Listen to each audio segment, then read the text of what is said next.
আসসালামু আলাইকুম প্রিয় বন্ধুগণ, আজ আমি আরেকটা নতুন একটি কন্টেন্ট নিয়ে আসলাম। কন্টেন্টটা অবশ্যই গুগল ড্রাইভ সম্পর্কিত কন্টেন্ট।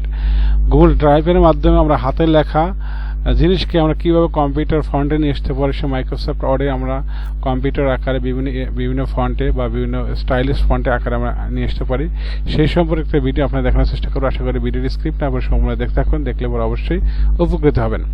প্রথমে যে অপশনটা যাবে তা আমাদের গুগল ক্রোমে যেতে হবে। গুগল ক্রোম থেকে আমাদেরকে এটাকে একটা জিমেল সেট আপ করতে হবে। সেই জিমেলের সাহায্যে আমরা এই ভার্সনগুলো দেখানোর চেষ্টা করব। আমরা এখান থেকে আমরা যে কোনো একটা জিমেলকে চুজ করে নিলাম। এখানে এই জিমেলটা আমরা চুজ করলাম। চুজ করার পর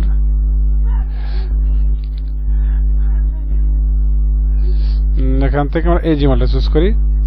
চুজ করার পর আমাদের যে কাজটা করতে হবে, এখান থেকে যে আমাদের গুগল অ্যাপস আছে, গুগল অ্যাপসে যাবেন। অ্যাপসে যাওয়ার পরে এখানে গুগল ড্রাইভ আছে, এই ড্রাইভটা আপনি ফলো করবেন। গুগল ড্রাইভ ফলো করার পর এখান থেকে আমি যেহেতু অনেকগুলোই আছে, আমি আপনাকে দেখানোর চেষ্টা করব। আমি এখান থেকে এই ইমেজটাকে আমি একটু দেখানোর চেষ্টা করব। এখান থেকে আমরা প্রসেসটা পরে দেখাবো। এখান থেকে ওপেন ইউজ করবো। ওপেন ইউজ করার পরে এখানে দেখবেন যে আমি একটা লেখা লিখেছি, সেই লেখাটা দেখুন তো অটোমেটিক দেখেন এই যে আমি এটা লিখেছি, তা উল্টাভাবে আমার সোনার বাংলা আমি তোমায় ভালোবাসি চিরদিন। এখানে কিন্তু অলরেডি আমার সোনার বাংলা আমি তোমায় ভালোবাসি চিরদিন, তোমার আকাশ তোমার বাতাস আমার প্রাণে বাজায় বাজে। দেখেন আমি কিন্তু এটা একটা জাস্ট একটা যা ইচ্ছা তাই লিখেছি, এবং উল্টা আকারে লিখেছি, সেটাও কিন্তু সুন্দর একটা ফন্ট আকারে চলে আসছে। তো আমরা এইটাকে কিভাবে নিয়ে আসছি সেটা আমি দেখানোর চেষ্টা করবো। তো এখানে দেখানোর জন্য আমাকে অবশ্যই এখান থেকে, যেহেতু আমি এখানে এই টাইপে কাজ করেছি, এই টাইপটা আমরা বেরিয়ে যাবো। যাওয়ার পর আমরা নতুন একটা অ্যাকাউন্ট ক্রিয়েট, নতুন একটা জিমেলে যাব। সেই জিমেল থেকে আমরা এখান থেকে আমি দেখানোর চেষ্টা করবো, যেহেতু ফ্রেশ একটা জিমেল দিয়ে আমরা ওটাকে দেখার চেষ্টা করবো। তো এখান থেকে আমি এটাকে যাই, বাস এখান থেকে যে প্রসেসটা দেখাবো, আপনি প্রথমে অ্যাপসে যাবেন। অ্যাপসে যাওয়ার পরে এখান থেকে আপনি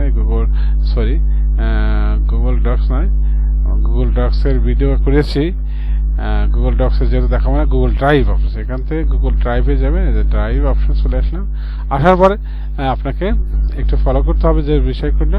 এখান থেকে এরকম ইন্টারফেস হবে। ইন্টারফেস থেকে গুগল ড্রাইভের অসংখ্য কাজ আছে, এখান থেকে অসংখ্য সুবিধা আছে। সব সুবিধা তো একদিন দেখানো সম্ভব না। তো এখান থেকে Microsoft office file and hundreds more, Google docs, sheet, slide and more, এখানে কিন্তু অনেক কাজ করা যায়। তো আমরা যে কাজটি করব, এখানে এই নিউ যাব। নিউ প্লাস আইকনে ক্লিক করুন। এখানে file upload, folder upload, Google Docs, Google Sheet, Google Slide, সবগুলো মোরে আছে, অসংখ্য আছে এখানে। Drawing, my map, site, Google Script, Google Jamboard, connection mode. এখানে ড্রয়িংটা পরে দেখানোর চেষ্টা করবো। এখান থেকে আমি এই ফাইল আপলোডে যাব। ফাইল আপলোডে যাওয়ার পর আপনি কোথায় কি ফাইল রেখেছেন, সেই ফাইলটাকে আপনি এখান থেকে আপনাকে নিয়ে আসতে হবে। যেখান থেকে আমি একটা এটাকে আমি ওপেন উইথ করলাম। ওপেন উইথ করার পর এখান থেকে আমি আসলে ওপেন উইথ করার পর এখান থেকে আমাদের কিছু লোডিং নেওয়ার পর এই যে এই অপশনটা আসবে। এখান থেকে কিন্তু সেই অপশনটা সহজে পাবেন না। এরপর এই যে এখানে কার্সার রেখে রাইট বাটন ক্লিক করবেন। কার্সার রেখে রাইট বাটন ক্লিক করে ওপেন উইথ নামে আসবে। ওপেন উইথ আসার এখানে গুগল ডক্স আছে, এখানে গুগল ডক্সে যা এখানে ক্লিক করবেন। ক্লিক করার পর একটা লোড নেবে। লোড নেওয়ার পরে এটাকে অবশ্যই হাতের লেখা জিনিসকে কনভার্ট হয়ে ইংলিশ অর্থাৎ স্টাইলে কম্পিউটার স্টাইলে রূপান্তরিত হবে। এখানে অলরেডি কিন্তু আমাদের লেখাটা কনভার্ট হয়ে চলে আসছে। দেখেন এখানে লেখাটা কিন্তু কনভার্ট হয়ে চলে আসছে। আসার পর এখান থেকে আমি কি করব, এটাকে কপি করব। কপি করে আমি যদি বলেছি এখান থেকে কপি করে বা কাট করে কপি করলাম। কপি করার পরে এই লেখাটাকে আমি যদি আমরা মাইক্রোসফট ওয়ার্ডে নিয়ে যাই, তাহলে সেখান থেকে কিন্তু আমি খুব দ্রুত অল্প সময়ের মধ্যে কিন্তু আমি হাতের লেখা জিনিসগুলোকে আমি কম্পিউটার আকারে এই যে চলে আসছে। এখন আমি এটাকে যদি আমরা বিভিন্ন ফন্টে দিই, এখানে অনেক ফন্ট আছে। এই ফন্ট আপনি সব ফন্টে আপনি কনভার্ট করতে পারেন। এই যে ফন্টটা কিন্তু কনভার্ট, কোনো ফন্ট ভাঙবে না কিছু। বাংলা যত ফন্ট, বাংলা ইংলিশ যে ফন্টে দেন সকল ফন্ট কিন্তু এখানে কাজ করবে। আশা করি ভিডিওটি আমার মনে হয় যারা দেখেছেন তাদের মনে হয় এখন শেখা উচিত যে আমরা খুব সহজে আমরা এটা কিন্তু শিখতে পেরেছি।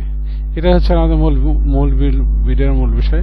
আশা করি ভিডিও যদি ভালো লেগে থাকে অবশ্যই লাইক কমেন্ট শেয়ার করতে ভুলবেন না। আল্লাহ হাফেজ।